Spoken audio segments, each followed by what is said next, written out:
السلام علیکم ورحمۃ اللہ وبرکاتہ۔ میرے یوٹیوب چینل میں آپ کو خوش آمدید۔ آج میرے ویڈیو کا موضوع ہے عیسیٰ علیہ السلام کی دنیا میں واپس انٹری، یعنی سارے مسلمانوں کا یہی عقیدہ ہے کہ عیسیٰ علیہ السلام دنیا میں واپس آئیں گے۔ تو ہم ایک چھوٹی سی آڈیو سنتے ہیں، سچائی کی چھوٹی سی جھلک، ایک عالم دین اور ایک جلیل القدر انسان کی زبانی۔ چلیے آئیے سنتے ہیں۔ بسم اللہ الرحمن الرحیم۔ ہم صحیح مسلم کی روایت رقم 2901 کا مطالعہ کر رہے ہیں۔ اس میں قیامت کی نشانیاں زیر بحث ہیں۔ ان نشانیوں میں نزول مسیح کی نشانی پر کچھ چیزیں میں نے آپ کی خدمت میں عرض کر دی۔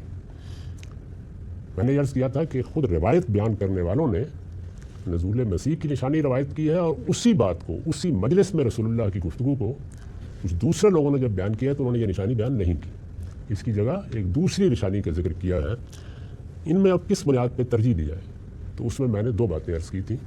ایک یہ عرض کی تھی کہ خود نزول مسیح کی روایتوں میں اس کا وقت بیان کھو گیا ہے، یعنی بتا دیا گیا ہے کہ یہ کب ہوگا، اور بہت صراحت کے ساتھ بتا دیا گیا ہے کہ یہ فتح قسطنطنیہ کے فوراً بعد ہوگا۔ تو وہ 1453 میں ہو گئی، اب اس پر صدیاں گزر گئی ہیں، کچھ نہیں ہوا۔ کسی پیشین گوئی کے بارے میں اگر یہ صورت پیدا ہو جائے تو پلٹ کے دیکھنا چاہیے کہ کیا اس کی نسبت اللہ کے پیغمبر کی طرف درست تھی، کیا اس میں جو بات کہی گئی تھی اس کو سمجھنے میں کوئی غلطی تو نہیں ہو رہی، پھر دیکھنا چاہیے، اس لیے وہ پوری نہیں ہوئی۔ اور یہ کیسے ہو سکتا ہے کہ اللہ کا پیغمبر ایک پیشین گوئی کرے، اس کا وقت مقرر کرے اور وہ پوری نہ ہو؟ یہ تو کس طرح نہیں ہو سکتا۔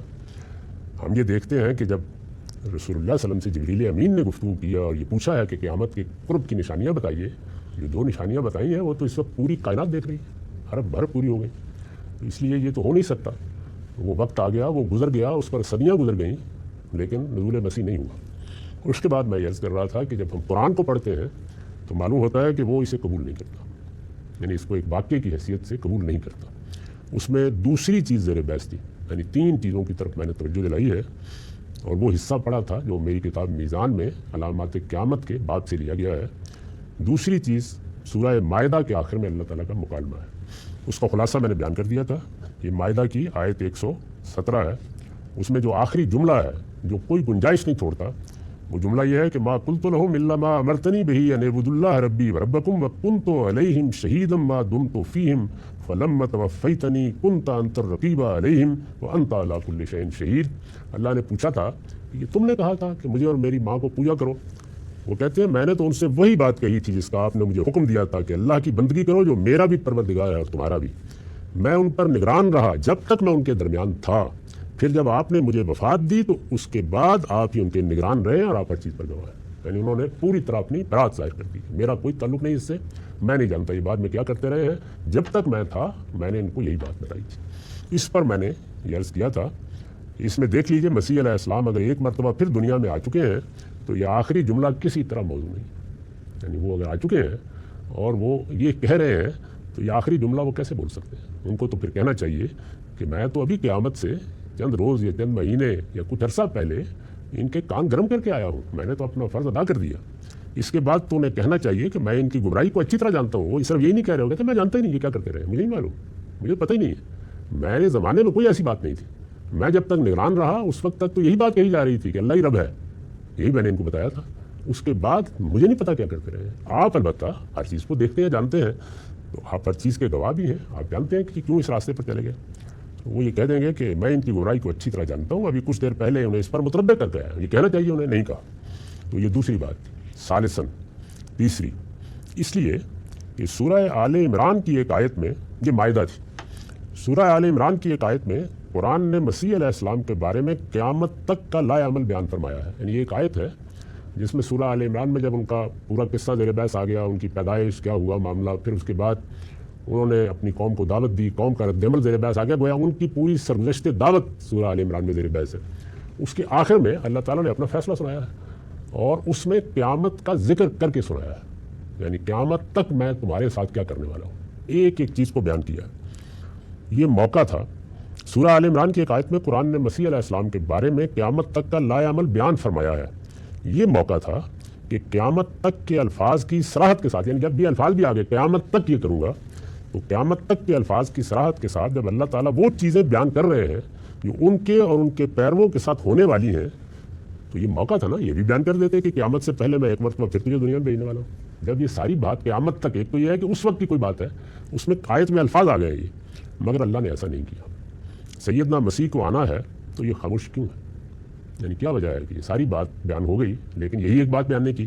اس کی کوئی وجہ سمجھ میں نہیں آتی۔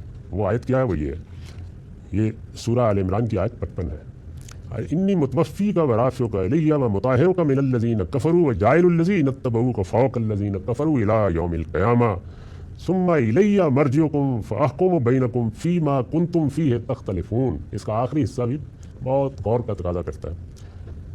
اب ذرا ترجمہ سنیے، میں نے فیصلہ کیا، یعنی اللہ تعالیٰ کہتے ہیں میں نے فیصلہ کی، دعوت ختم ہو گئی، قوم نے ان کو مار دینے کا فیصلہ کر لیا، اس موقع پر اللہ تعالیٰ فرما رہے ہیں میں نے فیصلہ کیا ہے کہ تجھے وفات دوں گا، یہ پہلی بات کی، اور اپنی طرف اٹھا لوں گا اور تیرے ان منکروں سے تجھے پاک کروں گا، یعنی یہ اب غلاظت کا ڈھیر ہے، ان سے نکال لوں گا میں تجھے، اور تیری پیروی کرنے والوں کو، یعنی جو اب تجھے ماننے والے پیدا ہوں گے کو قیامت کے دن تک ان منکروں پر غالب رکھوں گا۔ یہ حضرت مسیح کے بارے میں اللہ تعالیٰ کا فیصلہ ہے، اور یہ خود قیامت کی نشانی بن گیا ہے۔ یعنی آج سے 2000 سال پہلے یہ اعلان کیا گیا کہ میں تیرے ماننے والوں کو، جب ماننے والا کوئی تھا ہی نہیں، یعنی ماننے والے کیا تھے؟ وہ 8-10 بیچارے جو وہاں پہاڑ کی کوہ میں بیٹھے ہوئے کوشش کر رہے تھے کہ اپنے پیغمبر کو بچائیں کیسے، اور جب ایک ان میں سے مخبری کر رہا تھا چند روپے لے کے، یہ اس وقت فرمایا ہے کہ ہم نے یہ کہہ دیا تھا کہ اب یہ یہود ہیں جنہوں نے تیرا انکار کر دیا ہے، یہ آخری حجت تھی ان پر،